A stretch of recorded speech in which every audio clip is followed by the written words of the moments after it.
maybe another 15 minutes or so to get as far as we can get, so that we have a little bit of break there. And maybe what we might want to consider is actually moving up, and I'll entertain a motion to move up item F after D, because I'm not sure that we're going to get through the hospital task force in 15 minutes. And I would hate to start an item and then leave and have a whole nother discussion at 6 p.m. What do you mean move item Okay, F? we are up to item D. number D. Right. Yeah. So motion Yes. to do that. So I have a consensus. We are moving item number 6F right after D, right after 6D. Okay. So let's go ahead, and we're at item number D, and that's for discussion and possible action regarding the appointment of one member to the Charter Review Advisory Board, City Clerk. Thank you, Mayor.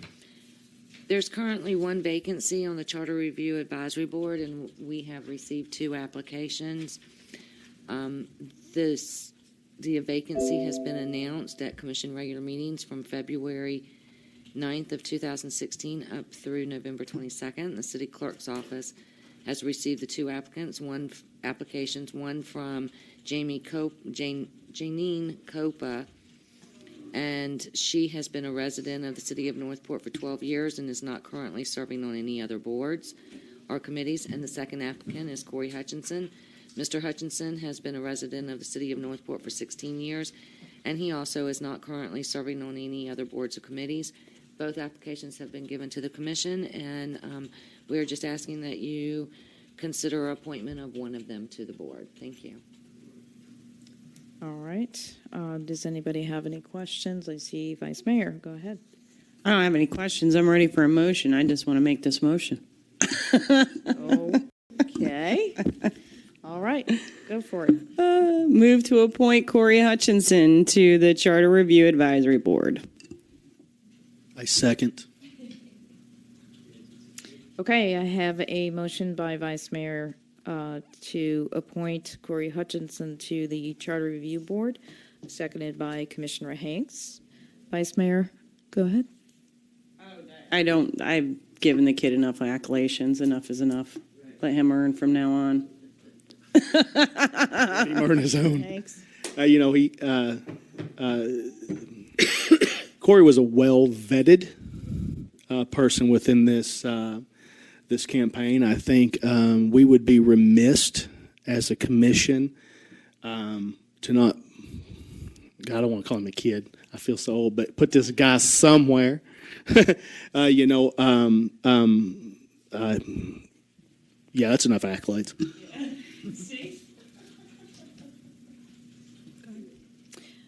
Okay. Well, in no disrespect to Mr. Hutchinson, certainly I admire how much he has been out there and his interest and so on. This is more or less a matter of process. So we did have an application at the last meeting from Ms. Corpa, who had submitted. There was only one seat available, and certainly not. I had no idea who the individual was that had submitted subsequent to the agenda item already being brought and that individual being in front of us for appointment. And just as consistent as in the past, I just really think, it's a community. We are a community. We have residents here that are very interested. And certainly both of these individuals are qualified to serve. And I believe Ms. Corpa has been here for 12 years, so she has even been a longtime resident. So just in all fairness, like I say, it's about process.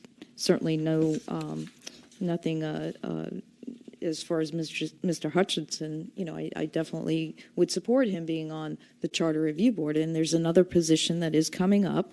I believe his is still the only application if it's a first come, first serve kind of thing. So he's got his name in there. But I just really am not for skipping over the individual that had timely put in the application, was already presented to this commission, and the commission decided to just, to postpone it, having known that somebody else had submitted. So that's really where I'm at. I just think it's a matter of fairness. Commissioner McDowell.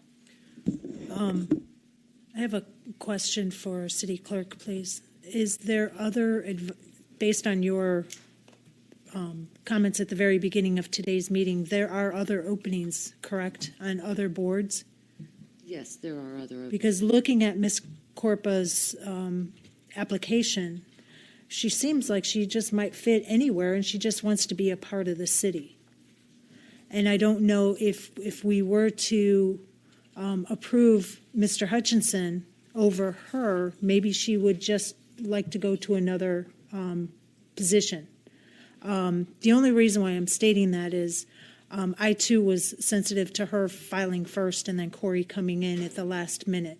I didn't realize that Mr. Hutchinson was the applicant at that time, which is neither here nor there because we all gave consensus to include him. Mr. Hutchinson has already demonstrated a knowledge on the charter review based on him being a candidate for the dais. So he is aware of the charter and what's involved with that. So that's why I'm leaning towards him. But at the same time, my sensitivities are to Ms. Corpa since she was first. When you took her application, did she say either way what? Did she have more than one application, or? She had not. She did not put more than one choice on her application. Okay. However, typically, if we have more than one application, and whoever is not appointed to the board, if there's only one position open, we do contact them and let them know again about other board openings and ask if they'd like to be considered for anything. And that would work for either one of them. Okay. Whichever one you don't appoint, we would reach out to them and try to encourage them to apply for a different board. Fantastic. Thank you for that clarification. Yeah, and by what was said about Ms. Corpa, I mean, both of these individuals really appear like they would fit well and do well on any of the other boards. And the same is true for Mr. Hutchinson. And that's one of the things we've all come to know Mr. Hutchinson and know how much he's very diverse in his knowledge. So I do think that there's opportunities for him, on any other board. So it's kind of tough. And the only thing I'm using to make my decision on it is just, like I said, just from the process. And that'll be something hopefully when we get to address the advisory boards and how things are done so that we're not faced with this situation, so that it is a process that everybody knows what to expect and it doesn't necessarily matter as to who or, other factors. So, Commissioner Hanks. When we came to a consensus concerning this, that became the process. That being said, I do have a question. Since we do appoint these board members, why are there no interviews concerning them? Because the reason why I say that is I lean towards Corey. His application is a good application, but I have interviewed him before I voted. So I know him a lot more. I understand his work ethic a whole lot more. And I'm not saying that Miss Corpa's not out there, but I know of Corey. Does that kind of make sense what I'm saying? I just don't want to leave out that concept. So why do we not interview to help get this understanding as opposed to just, we have some things coming up this afternoon where they're just going to be applicants and applications, but we don't understand the person behind that application or their understanding or knowledge or any of that. And those points are so valid, and so, I mean, you're really right on target. And, you know, this historically has been sometimes very problematic as far as, you know, people just feeling like there's no requirements in the code and they're being passed over or other situations. And then all we're doing is looking at a piece of paper. And, you know, I think there's an opportunity, as I say, for us to address our advisory board ordinance and maybe help with that. And I'd like to see, quite frankly, I'd like to see the alternate be on there again, so we don't run into problems. But again, if you've got an alternate position, just so that it's a fair process, because if you have somebody sitting there for 2 years, and then all of a sudden, you know, somebody else puts an application, they know some of the people up here, and all of a sudden they get appointed. So you're right on, and, you know, that'll be one of the items that I'm sure you'll see back as an item for us to have on a meeting.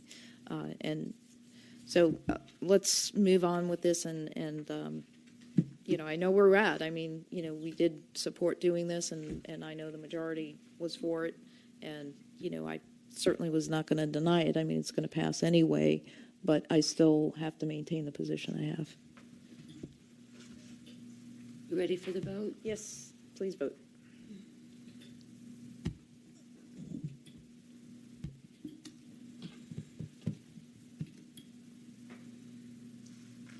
And that passes 3-1.